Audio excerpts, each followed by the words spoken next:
Fala galera, tudo bem? Aqui é o Luiz Guilherme. A gente está começando mais um vídeo hoje aqui no Cultura do Investidor e a gente vai falar um pouquinho sobre a alta da Selic que aconteceu hoje, indo para 7,75%, de acordo com a reunião da Copom, e quem define essa taxa é o Banco Central. O que isso muda para o investidor?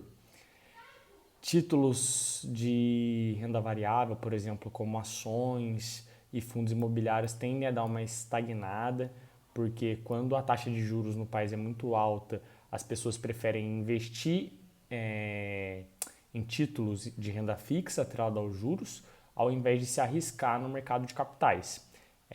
E isso acaba desaquecendo um pouco a economia, então a gente pode esperar uma bolsa andando meio que de lado até o final do ano e provavelmente no ano que vem a gente vai continuar assim. A previsão é de elevação porque a taxa Selic ela está diretamente relacionada à inflação. Ela dá uma controlada na inflação.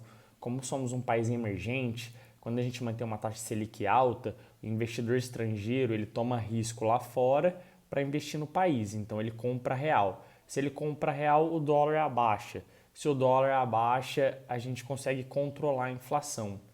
E essa inflação foi gerada muito pela grande oferta monetária que aconteceu no ano passado e que vai continuar acontecendo esse ano e ano que vem nas medidas do nosso governo, seja por meio de auxílio emergencial ou Renda Brasil que vai acontecer no próximo ano, nesse ano.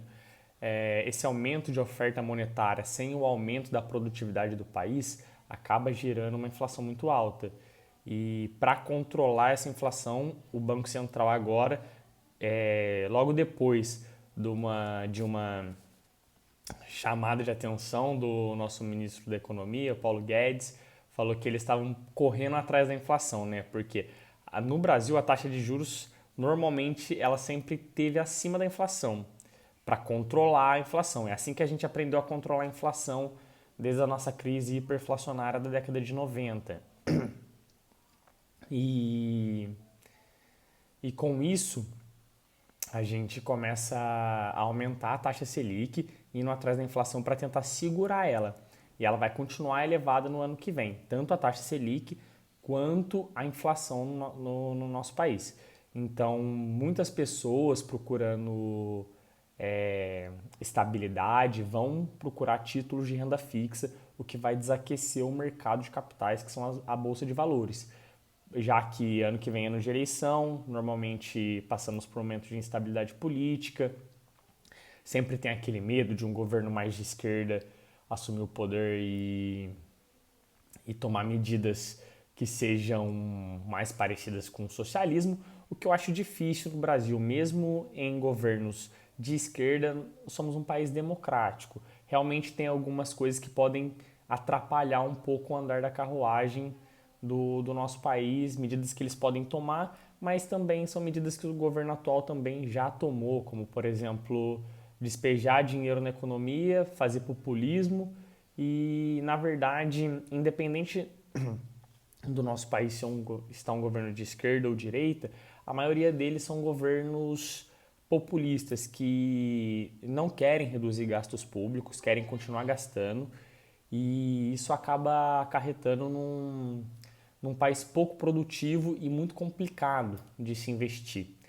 Mas tirando esses assuntos de lado, voltando à taxa Selic. A expectativa era de aumento de 1%, então ela estava em 6,25% e a ideia era que ela subisse para 7,25%, mas eles aumentaram em 1,5%. A gente ainda tem mais uma reunião do Copom esse ano. Ela acontece de 45 em 45 dias. Esse ano provavelmente a gente tem mais uma. A gente está em 7,75%.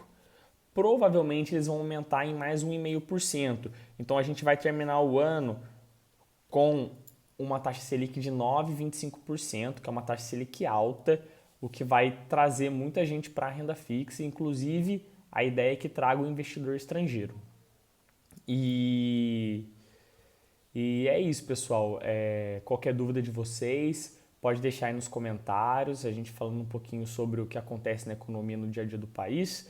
Eu acho que essa taxa Selic não poderia ter ficado muito tempo em 2% como ficou ano passado. País emergente não tem condição de manter essa taxa tão baixa. Eu sei que a ideia era aquecer a economia, facilitar o crédito para as pessoas, para que as pessoas pudessem consumir em meio à pandemia. O problema é que abaixou demais e a inflação disparou por causa disso. Ocorreram duas coisas. Além da diminuição da taxa Selic para induzir o consumo, e teve também o auxílio emergencial, que foi um dinheiro que foi ao aumento da oferta monetária do Brasil por meio do auxílio emergencial e da diminuição da taxa Selic, aumento de crédito, né, para as pessoas consumirem. E isso acabou gerando a inflação. Ficamos muito tempo pagando auxílio emergencial, era uma coisa que era necessária, mas talvez ali poderia ter acabado um pouco mais cedo e a taxa Selic poderia ter ficado ali nos primeiros 2, 3 meses, nos primeiros 2 meses a 2%. Porém, 2% é muito baixo, a gente deveria ter mantido ela um pouco mais alta, mas aí não é papo que eu vou se decidir, existem cabeças extremamente inteligentes lá no Copom que definem isso e agora eles estão tentando resolver o problema que foi causado por causa dessa taxa dessa taxa de inflação alta e que agora eles estão aumentando a taxa Selic para tentar segurar a inflação. No discurso do Paulo Guedes, ele falou que o fiscal estava totalmente organizado e que quem estava deixando a inflação correr era o Banco Central. Isso é uma meia-verdade. Os dois caminhos têm culpa, tanto o governo atual quanto o Banco Central, que é independente, né, teoricamente, age de forma independente, mas os dois erraram. E agora a gente está tentando correr atrás do prejuízo.